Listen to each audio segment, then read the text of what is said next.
You got to start a school. We did something colossally stupid in the last century, and we set up, or more accurately, our education system set up a class system between those people who were entering the workforce in construction jobs and in the trades versus those that were in office jobs. It went so far as to imply an intellectual superiority for the so-called white-collar jobs over the blue-collar counterparts. Well, the result has been terrible. We've seen college costs go through the roof and debt at the same time, while manufacturing sectors have really suffered with labor force shortages. I was actually at the Space Symposium last week. It's this big international space symposium. You wouldn't believe it.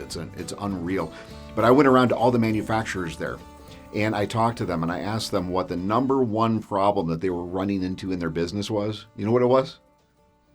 Lack of skilled labor. And these aren't just low-paying jobs, right? This isn't entry-level work. These are highly paid jobs. I mean, many of them six-figure salaries going into it. Machinists, CAD designers, people working in additive manufacturing. Those are all trade skills. That's what we're running into in the United States right now. And that was set up last century, like I said, with that distinction between the class systems. Now you add to that, we've got a good chunk of the youth population that don't fit the traditional mold for our education system. They can't sit down, shut up, and just read the book, right? They've got to get up and they've got to move. We've got about a third of our students here at Kilroy's workshop who would be classified as ADHD, myself included. And about 10% of our population are on the spectrum, autism spectrum disorder. And the traditional education system oftentimes does not handle those situations or those specialties very well. We've got to get up and move to learn. And so I call them here in our shop our active learners. Now, why are trade skills so important? It's not just for the job. It's for the heart as well.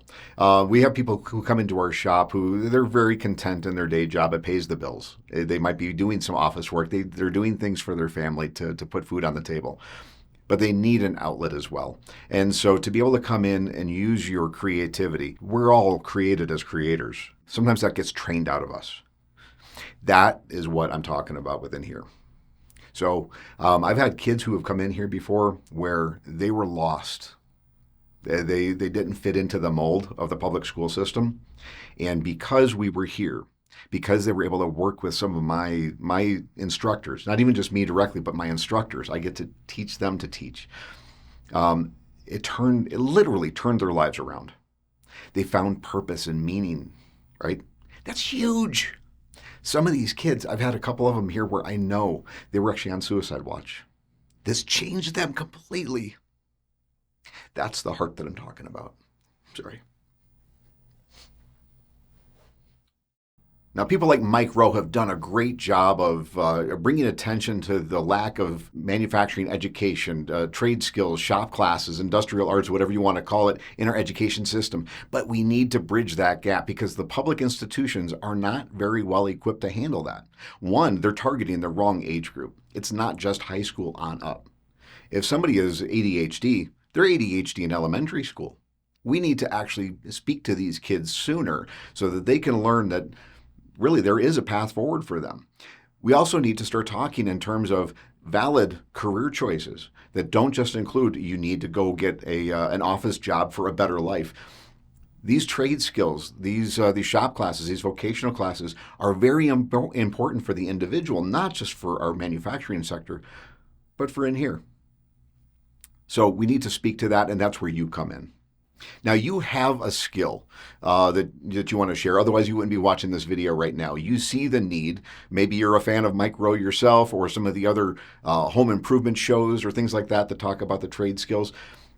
You have that ability. Now, trades it's a really broad subject, right? So let's talk for a second about what a trade skill is that you can teach. So we've got our classic stuff like we teach welding here. I teach blacksmithing. Who would have thought, right? I mean, blacksmithing, of all things. We teach jewelry. That's a trade skill.